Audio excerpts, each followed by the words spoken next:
Hey friends, good morning.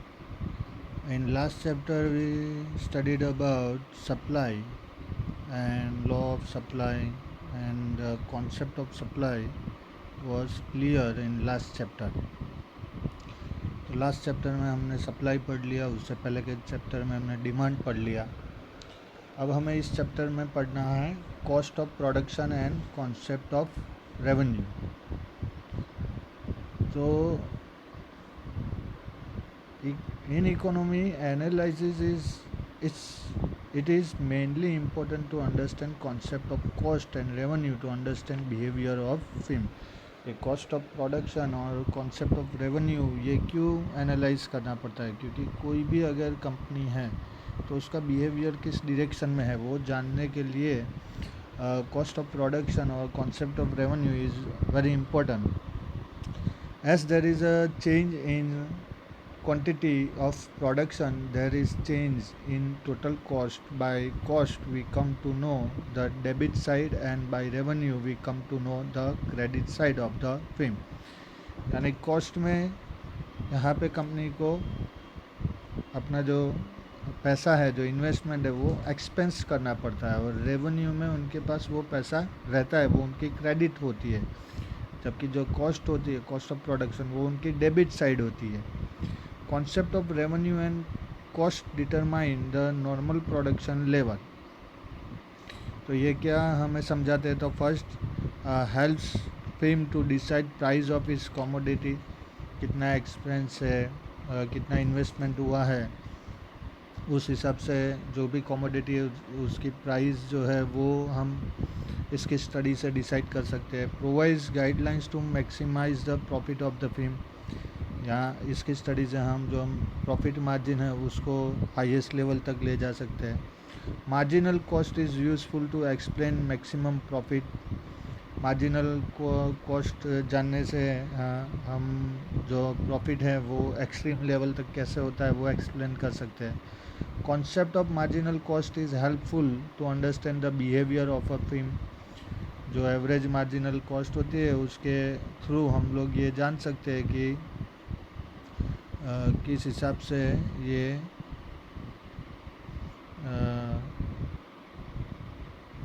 Company का behaviour है वो हम जान सकते हैं. Concept of cost and revenue play an important role in taking decision like what amount of factor of production are invested by firms. Factor of production आपको पता है, लैंड, लेबर, एंटरप्रेन्योर, कैपिटल, ये है, ये जो है वो फैक्टर ऑफ प्रोडक्शन है, वो कितने अमाउंट में यूज़ होना चाहिए. How much employment is given, कितने लोगों को जॉब देनी चाहिए. व्हाट अमाउंट ऑफ प्रोडक्शन, जो भी प्रोडक्शन होगा उसकी अमाउंट क्या होगी. एंड इन्वेस्टमेंट इज़ डन, और उसमें कितना इन्वेस्टमेंट चाहिए. वो जो सब कॉन्सेप्ट है वो हमें कॉस्ट और रेवेन्यू के कॉन्सेप्ट की एनालाइज करने से पता चलता है. Concept of opportunity cost is important to know the alternative uses of factors of production in marginal economics. And concept of monetary cost is useful to give guideline for the administration of a firm. तो ये जितने भी जो reasons मैंने बोले, ये reasons की वजह से जो स्टडी है कॉस्ट ऑफ प्रोडक्शन की स्टडी और कॉन्सेप्ट ऑफ रेवेन्यू की स्टडी वो इम्पोर्टेंट है. टू प्रोड्यूस एनी गुड्स और service whatever expenditure is incurred that is known as cost of production. तो हम सबसे पहले कॉस्ट के बारे में बात करने वाले हैं. और ये चैप्टर में हम क्या पढ़ेंगे, तो जो अलग अलग टाइप के कॉस्ट होते हैं वो, फिर इकोनॉमिक्स में शॉर्ट रन और लॉन्ग रन पीरियड किसको बोलते हैं, classification of production cost, inter relationship between average cost and marginal cost, long run average cost curve, concept of revenue, total average and marginal revenue under perfect competitive market, total average and marginal revenue under imperfectly competitive market, and last में glossary words आपको मिल जाएंगे. तो इस chapter में हमें cost और revenue के बारे में पूरा इन्फॉर्मेशन जानना है. So let's start the chapter with the topic various concept of cost. Okay friends, तो वेरियस कॉन्सेप्ट ऑफ कॉस्ट, उसमें हमें तीन कॉस्ट के बारे में बात करनी है. एक तो रियल कॉस्ट है, दूसरा है अपॉर्चुनिटी कॉस्ट एंड थर्ड है मॉनेटरी कॉस्ट. तो सबसे पहले चालू करते हैं हम लोग रियल कॉस्ट से कि रियल कॉस्ट क्या है. तो concept of real cost was given by classical economist. They had presented this concept in context of main factor of production, land and labor. But in modern times, this concept is considered in context of capitalist and entrepreneur also. According to Marshall, the laborer, capitalist and entrepreneurs who are involved in the process of production bear psychological and physical burden. Such burden is called real cost. जो भी production process में involve होते हैं उनके ऊपर psychological या तो physical burden रहता है, जैसे थकान होती है, मेंटल स्ट्रेस होता है. तो ये जो बर्डन है that is called real cost. Money spend by many producers for production work of goods is not only production cost but the fatigue, burden, boredom, tension, stress faced by the laborer, the capitalist who sacrifice their saving and capital face anxiety, insecurity of indecisiveness are the factors included in the real cost. तो ये सब factors जो है वो real cost में गिने जाते हैं कि कोई भी काम चालू करते हैं तो कितना टेंशन रहता है, फिज़िकल कितना थकान रहता है, इनसिक्योरिटी रहती है, इंडिसिवनेस रहता है. तो ये जितने भी फैक्टर्स है वो रियल कॉस्ट में इंक्लूड होते हैं. Real cost can not be presented in monetary terms, therefore real cost is also called non monetary cost. क्योंकि ये जो है उसको हम पैसों में कन्वर्ट नहीं कर सकते हैं. These are the emotions of the human and that cannot measured in money purpose or monetary way, monetary term. That is why real cost concept is also called as a non-monetary cost. Professor Marshall says the factors of production face this real cost and to attract them return is given in the form of wage, interest and profit. तो ये जो real cost है उसको पैसों में तो हम लोग नहीं कन्वर्ट कर सकते हैं, पर उसके बदले में रिटर्न में जो हमें मिलता है तो लेबर को वेजेस मिलेगा, इन्वेस्टमेंट जिसने किया उसको इंटरेस्ट मिलेगा और एंटरप्रेन्योर को मिलेगा प्रॉफिट. अब इसमें प्रॉब्लम क्या आता है, problems in measuring real cost. तो real cost include fatigue, boredom, pain, sacrifice and anxiety. The goods which have psychological impact are difficult to be measured. Moreover, the smoke emitted by factories created adverse effect on health of the people of surrounding area. The adverse effect is also a cost of social view and therefore it cannot be measured. तो ये जितनी भी वस्तु है उसका कोई ऐसा particular measurement नहीं है कि कितना हेल्थ को प्रॉब्लम हुआ, कितना माइंड को प्रॉब्लम हुआ, कितना सेक्रीफाइस हुआ, उसका कितना पैसा होता है. ये कोई भी वस्तु कैलकुलेट नहीं कर सकते. इसलिए ये सारे जो प्रॉब्लम हैं वो रियल कॉस्ट मेज़र करने में हमें हमारे सामने आते हैं. फिर नेक्स्ट है अपॉर्चुनिटी कॉस्ट. तो वो क्या है, तो the concept of opportunity cost was presented by Austrian economist, but it was properly presented by Marshall. The means of production have alternative uses, that is more than one use. This concept is based on the particular characteristics of factor of production. When a factor is used for a particular use, the other use is left out or the same cannot be used for other purpose. Therefore, the best alternative much one is left is the opportunity cost of production. तो in simple term अगर हम देखने जाए तो कोई भी commodity को हमने अगर यूज़ किया तो जब हमने वो यूज़ कर लिया तो ऐसा काउंट होता है कि उसका कोई एक और यूज़ जो कर सकते थे या तो हो सकता था वो हमसे छूट गया। तो यहाँ पे जो अल्टरनेटिव जो यूज़ है वो हमारे पास से अपॉर्चुनिटी चली गई, तो ऐसा हम बोल सकते हैं कि ये अपॉर्चुनिटी कॉस्ट उसकी होगी।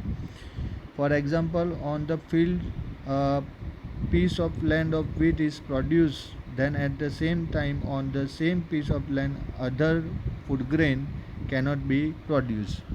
तो एक बार आपने एक लैंड के ऊपर वीट का प्रोडक्शन चालू कर दिया तो वो सेम टाइम के ऊपर सेम पीस ऑफ लैंड के ऊपर अब यहाँ पे कोई और फूड ग्रेन प्रोड्यूस नहीं हो सकता है। Worker is working in textile mill, so at the same time he cannot work in any other industry.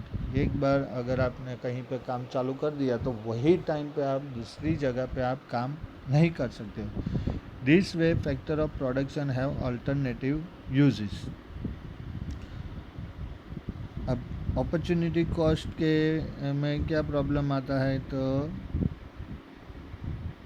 पहले हम ये प्रॉपरली समझ लेते हैं कि if factor of production is use in the production of one commodity, so the next best alternative is left out. यानी for simple term अगर आप समझो तो अगर आपने ओप्पो का मोबाइल फ़ोन ख़रीद लिया तो मतलब में अभी आपके पास और कोई अपॉर्चुनिटी नहीं है। हो सकता है कि सैमसंग का और फ़ोन अच्छा हो, पर ये अल्टरनेटिव में आपकी जो अपॉर्चुनिटी थी जब आपने परचेस कर लिया ओप्पो का फ़ोन, तो ये जो अपॉर्चुनिटी थी सैमसंग को परचेस करने की वो आपके पास से चली गई। द कॉस्ट ऑफ अनबॉर्न और unproduce commodity is the opportunity cost of produce commodity. यानी अगर आपने जो भी प्रोडक्शन किया है वो जो नहीं किया, जो भी वस्तु हमने नहीं ली, जैसे सैमसंग का फ़ोन हमने नहीं लिया, उसके सामने जो वस्तु हमने ली है वो हो जाता है उसकी opportunity cost. This can be understood with the help of one example. तो एक सिंपल एग्जांपल हम लेते हैं लैंड का। One piece of land can be use to produce wheat और rice. If wheat is produce on that piece of land, the income of 2 lakh rupees can be earned, and if rice is produced the income of rupees 3.5 lakh can be earned. Farmer behavior is rational and logical, so he will leave the production of wheat and produce rice in which he is earning total 3.5 lakh. To get the income of rupees 3.5 lakh from the production of rice, farmer left out income of rupees 2 lakh from production of wheat. So the left out income of rupees 2 lakh from the production of wheat is the opportunity cost of rupees 3.5 lakh earned from the production of rice. तो wheat अगर वो produce करता है तो वहाँ पे उसको 2 lakhs rupees मिलते हैं। अगर राइस प्रोड्यूस करता है तो उसको 3.5 lakhs रुपीज़ मिलेंगे। तो सीधी बात है कि human behaviour is rational and logical behaviour. ये काउंटिंग हम लोग करते हैं, कैलकुलेट करते हैं कि कहाँ प्रॉफिट ज़्यादा मिलने वाला है, तो बट ऑब्वियसली वो जो फार्मर है वो राइस ही प्रोड्यूस करेगा। अब यहाँ पे जब उसने राइस प्रोड्यूस किया तो उसको 3.5 लाख रुपीज़ अर्न उसने किए, पर उसके सामने जो वीट की जो इनकम थी 2 लाख रुपीज़ वो उसको नहीं मिली। तो यहाँ पे वीट की जो कॉस्ट है उसको बोला जाता है अपॉर्चुनिटी कॉस्ट। तो ये है अपॉर्चुनिटी कॉस्ट। अब अपॉर्चुनिटी कॉस्ट काउंट करने में प्रॉब्लम कौन से आते हैं, तो फर्स्ट है factors with one use. If any factor of production has only one use then this opportunity cost can not be decide. अगर एक ही यूज़ में कोई वस्तु आने वाली है तो फिर उसकी अपॉर्चुनिटी कॉस्ट डिसाइड नहीं कर सकते। For example, some piece of land is only use to produce grass, so far as that piece of land opportunity cost can not be calculated, क्योंकि यहाँ पे अभी ग्रास के अलावा और कुछ वस्तु प्रोड्यूस होगी नहीं। It will be applied for unemployed person also, they have no work, so how can we calculate alternative cost. कोई जगह पे काम करता हो तो हम ऐसा बोल सकते हैं कि भाई फॉर एग्जांपल कोई इंजीनियर है, ही इज़ वर्किंग और she is working as a teacher. तो अगर ही और she work as a engineer then what he or she earn, and now if they are performing as a teacher what they are gaining now. So what is the thing left? That was the opportunity cost. जो वस्तु छूट गई वो opportunity cost हुई. पर अगर कोई person काम ही नहीं कर रहा है तो यहाँ पे हम ये नहीं जान सकते हैं. सेकंड है फैक्टर हैविंग स्पेसिफिक यूज़. तो कौन से फैक्टर्स है जिसके जो स्पेसिफिक यूज़ वाले जो कमोडिटी होती है वहाँ पे ये अपॉर्चुनिटी कॉस्ट काउंटिंग में प्रॉब्लम आता है. If factors of production are specific factors then this concept is not useful. Returns of these factors are not decided by their alternative uses, but it is decided on the basis of their demand. For example, person having expertise over computer, scientist having knowledge of atomic power, etc. तो यहाँ पे कोई opportunity cost नहीं मिलेगी. जैसे teacher है तो teacher बनने के लिए जो भी मिनिमम क्वालिफिकेशन होता है, BA, B.Ed, MA, B.Ed, that is a specific degree. B.Ed is तो यहाँ पे अभी टीचर ही बन सकते हैं और लॉयर या डॉक्टर तो बन नहीं सकते हैं. तो यहाँ पे भी अपॉर्चुनिटी कॉस्ट का सवाल थोड़ा डिफ़िकल्ट हो जाता है. तो ये है हमारी opportunity cost. And last monetary cost. अब ये कॉस्ट जो है वो सबसे इम्पोर्टेंट कॉस्ट है. जो भी हमें स्टडी करना है ये कॉस्ट के ऊपर हमें स्टडी करना है. तो concept of monetary cost is useful in economic analyse decisions related to production and in price determination because real cost and opportunity cost have many limitation. Cost of production is calculated in term of money, therefore concept of monetary cost is important. Real cost और opportunity cost का जो भी concept है वो limitation वाला है. अब यहाँ पे जो मॉनेटरी कॉस्ट है यहाँ पे बात होती है मनी की. तो जहाँ पे मनी की बात होगी वहाँ पे इकोनॉमिक स्टार्ट होता है. तो producer having objective of maximum profit produce goods at low cost and tries to maximize profit from the income by selling the product. The cost of production in term of money is known as the monetary cost. So production में जो भी expense होता है अगर वो money के form में होता है तो ये जो कॉस्ट होगी उसको काउंट करेंगे as a monetary cost. For example, if a factory producing pens incur the cost of rupees 50,000 to produce 1,000 units of pen, so the monetary cost of produce 1,000 units of pen is rupees 50,000. तो ये जो बात है इसको हम analyse कर सकते हैं कि इसके अंदर क्या कौन से फैक्टर्स इफ़ेक्ट करते हैं. अगर क्या कंडीशन होगी, क्या चेंज होगा तो ये कॉस्ट प्राइस है वो ऊपर होगी या नीचे होगी. इसके ऊपर या नीचे होने से प्रॉफिट मार्जिन के ऊपर क्या इफ़ेक्ट होगी. ये जो जितना भी स्टडी है जो भी एनालाइज करना है वो सिर्फ और सिर्फ मॉनेटरी कॉस्ट के अकॉर्डिंग करना है. अब पहले ये समझ लेते हैं कि ये क्या है short run and long run periods in economics. तो according to time period also in short term monetary cost is presented. There are some factors of production whose quantity can be change easily with the change in quantity of factors of production. Quantity of production also changes. Raw material, extra laborer, fuel are those factors which can be changed in short period. Therefore, they are known as variable factors. ये जितने भी factors है जैसे raw material है, extra labor है, fuel है, ये short time में उसके अंदर changes आ सकता है इसलिए इसको variable factors बोलते हैं. Expenditure on those factor is known as a variable cost क्योंकि यहाँ पे changes आते रहते हैं. On the other hand, machinery, building of factory, administrative staff cannot be changed, increase in short period of time. Therefore, they are known as the fixed factor of production.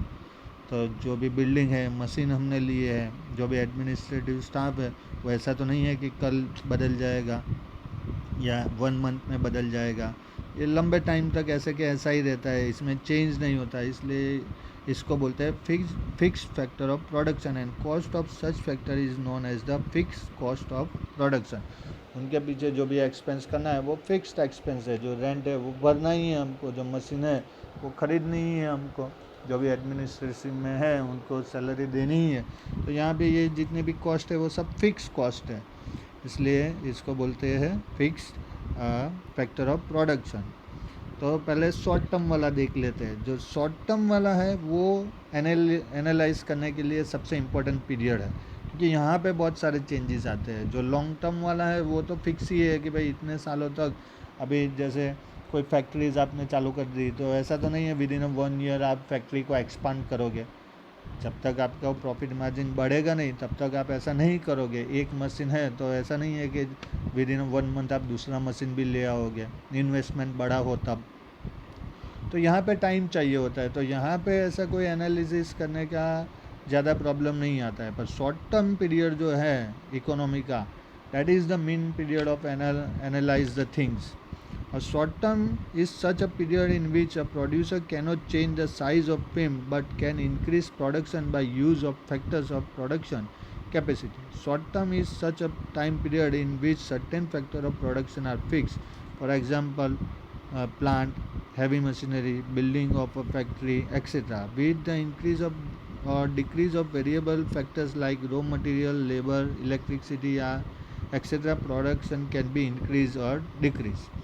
तो यहाँ पे जो भी फिक्स्ड वस्तु है उसमें कोई चेंज आने वाला नहीं है, पर जो वेरिएबल्स है उसके अंदर चेंज लाके कैसे प्रोडक्शन बढ़ा सके, कैसे प्रॉफिट मार्जिन बढ़ा सके, उसकी स्टडी करनी पड़ती है। Long term is a period in which a producer can change all the factors of production. So in this period all factors of production are variable. For example, plant, heavy machinery, building of a factory, etc. By increasing or decreasing these factor of production can be increased or decreased in long term. Producer can change the size of film, and doing so he can change the total production to large extent in a long term. Film increase the size of the film by new and modern technology. तो long term में वो change कर सकता है, कोई भी producer है वो नए मशीन्स ला सकता है, जो भी फैक्ट्री की साइज़ है वो बढ़ा सकता है। तो यहाँ पे प्रोडक्शन के ऊपर अगर वो बढ़ेगा, मशीनरी टेक्नोलॉजी बढ़ेगी तो प्रोडक्शन बढ़ेगा, अगर मशीनरी टेक्नोलॉजी कम होगी तो प्रोडक्शन कम होगा। ये लॉन्ग टर्म में जितने भी फिक्स्ड फैक्टर है वो automatically variable factors of production बन जाते हैं। तो ये है हमारा short run and long run period of economics. Now we are going to study about the classification of production cost, जो आपके स्क्रीन के ऊपर दिखाई दे रहा है कि short run production cost and long run production cost. तो लॉन्ग रन प्रोडक्शन कॉस्ट को जैसे मैंने बोला कि वो टाइम पे जितने भी फिक्स्ड फैक्टर्स है वो वेरिएबल हो जाते हैं, पर शॉर्ट रन प्रोडक्शन कॉस्ट यहाँ पे बहुत सारी जो बातें हैं वो स्टडी के लिए, यहाँ पे जो एक फ़िक्स कॉस्ट है वो स्टडी कर सकते हैं, वेरिएबल कॉस्ट को स्टडी कर सकते हैं। फ़िक्स कॉस्ट में फिर एवरेज फ़िक्स कॉस्ट निकाल सकते हैं, वेरिएबल में एवरेज वेरिएबल कॉस्ट निकाल सकते हैं। तो ये जितनी भी सारी कॉस्ट है वो हमें यहाँ पे स्टडी करनी है।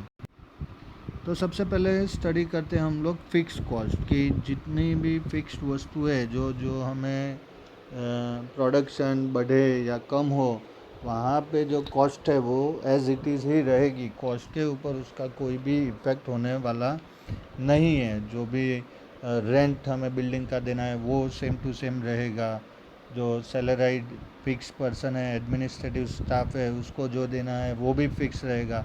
यहाँ पे प्रोडक्शन का इफ़ेक्ट फिक्स कॉस्ट के ऊपर नहीं होता है। अब यहाँ पे आपको एक टेबल और एक ग्राफ, दो वस्तु हैं।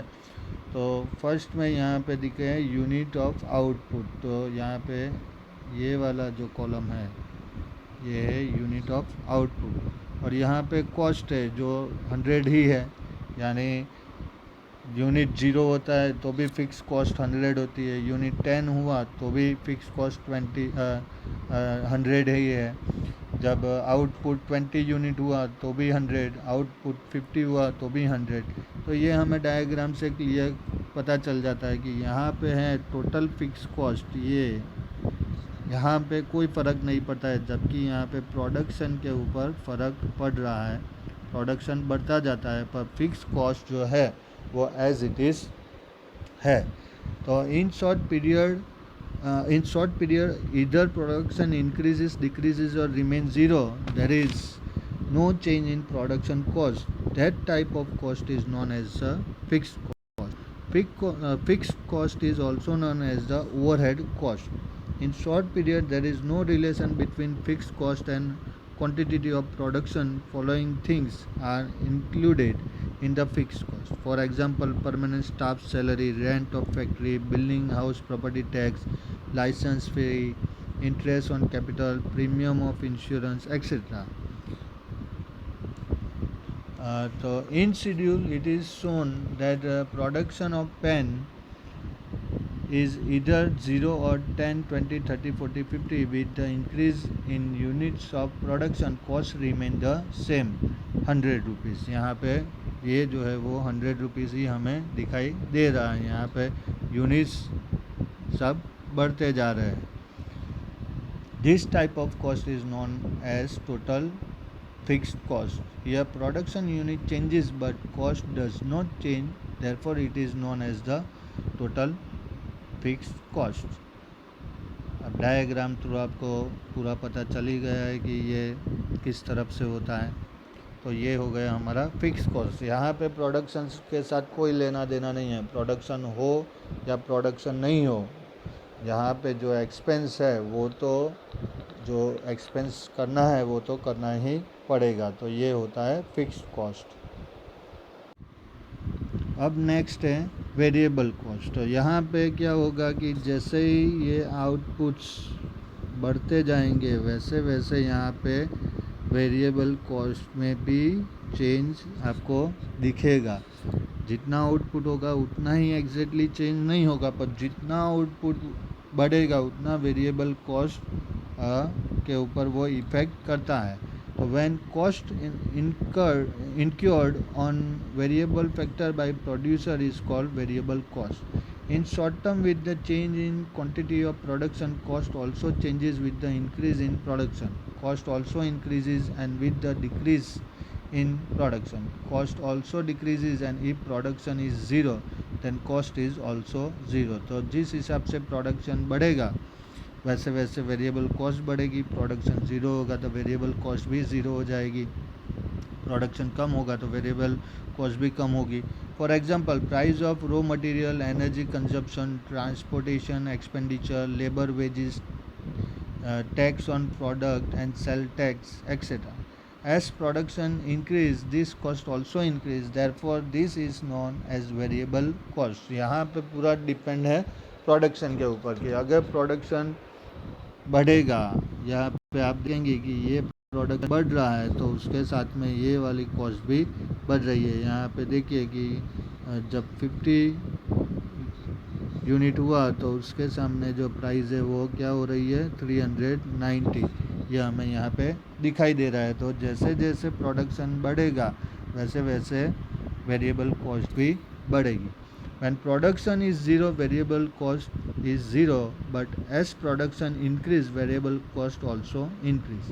From the table, we can see that till 30 units, variable cost is increased at a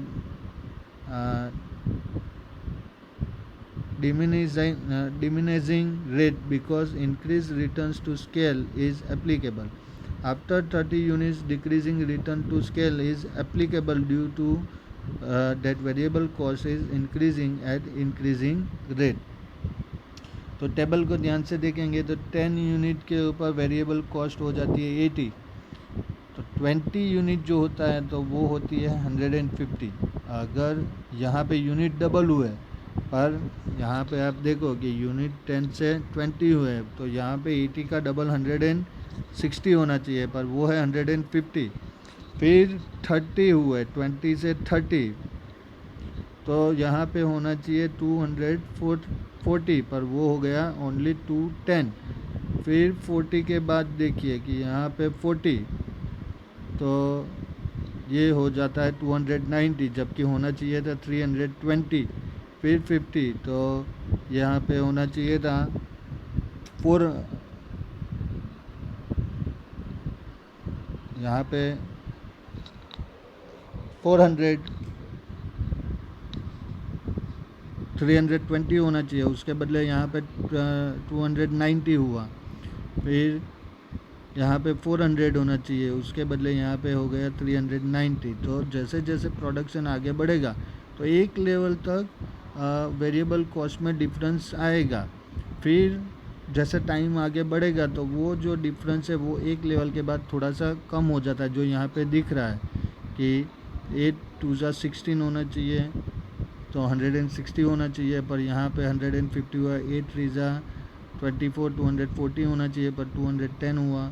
8 4 320 होना चाहिए, पर 290 हुआ, 30 का गैप आया।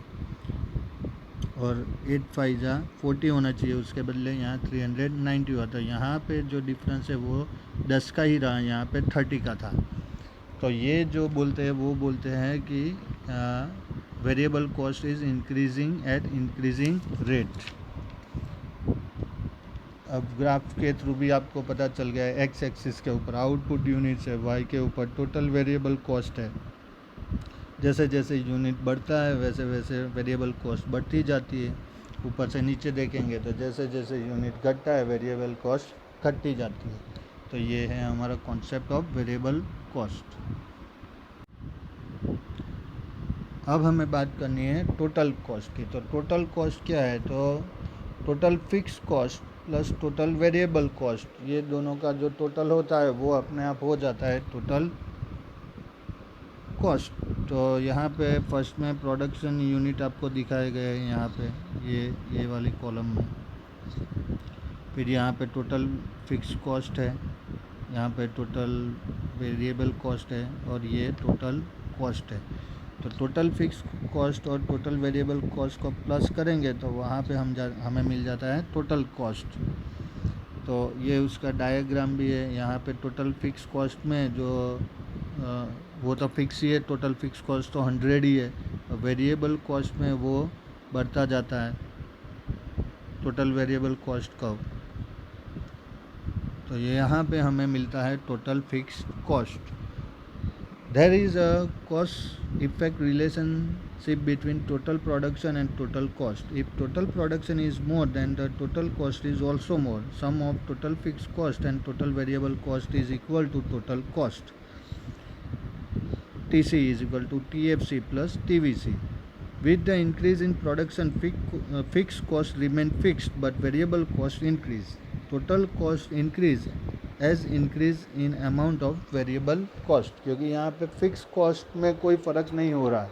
प्रोडक्शन बढ़ने के साथ fix cost as it is है, और वेरिएबल जो कॉस्ट है वो कॉस्ट बढ़ेगी जो टोटल कॉस्ट के ऊपर डायरेक्ट इफेक्ट करती है। Therefore TC curve is above TVC curve.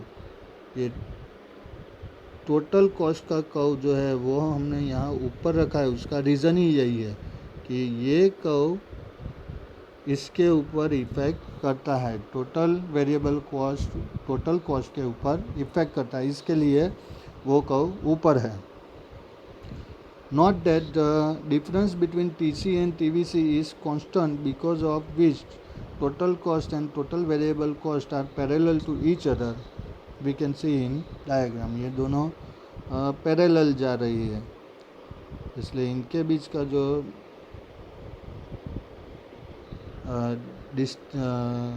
Difference है वो एकदम फिक्स है, उसके अंदर कोई चेंज नहीं हो रहा है।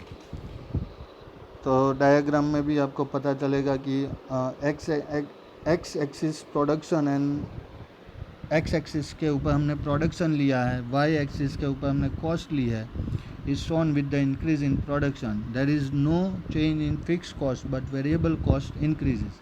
As a result of increase in production, total cost also increase. Total cost curve begin from point P. Total cost का जो कर्व है वो P से चालू होता है। क्यों? क्योंकि ये फिक्स्ड और मिनिमम एक्सपेंस है ही, और यहाँ पे प्रोडक्शन ज़ीरो है। पर फिक्स कॉस्ट जब प्रोडक्शन ज़ीरो होता है तो भी फिक्स कॉस्ट तो एप्लीकेबल है। इसकी वजह से जो टोटल कॉस्ट है वो ये पॉइंट से चालू होता है। This shows that if output is zero then also total fix cost is 100 while total variable cost is zero. As the production increase, total fixed cost remain constant and total variable cost increases. Due to this, total variable cost curve moves upward from left hand side to right hand side, and total cost curve is upside and parallel to total variable cost का क्यों? क्योंकि total variable cost जो होती है वो total cost के ऊपर direct effect करती है, इसलिए वो पैरेलल चलते हैं. पर थोड़े पॉइंट्स है वो समझ लेने चाहिए कि production is zero, TBC is zero. तो जब प्रोडक्शन ज़ीरो होगा तब टोटल वेरिएबल कॉस्ट भी क्या होगा? ज़ीरो होगा. Production is zero, total fixed cost is OP and variable cost is zero and total cost is OP, जो यहाँ डायग्राम में हमें पता चल रहा है.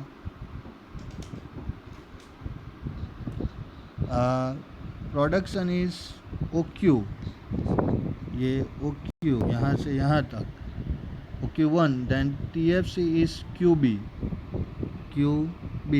ये वाला यहाँ से यहाँ तक का, and variable cost is Q1C and total cost is Q1A. Production is OQ2, यहाँ से यहाँ पे जाएगा तो यहाँ पे ये डिफरेंस दिखाई देगा. Then TFC is Q2F, VC means कि variable cost is Q2G and TC means total cost is Q2E. तो ये हो गया हमारा टोटल कॉस्ट का कॉन्सेप्ट.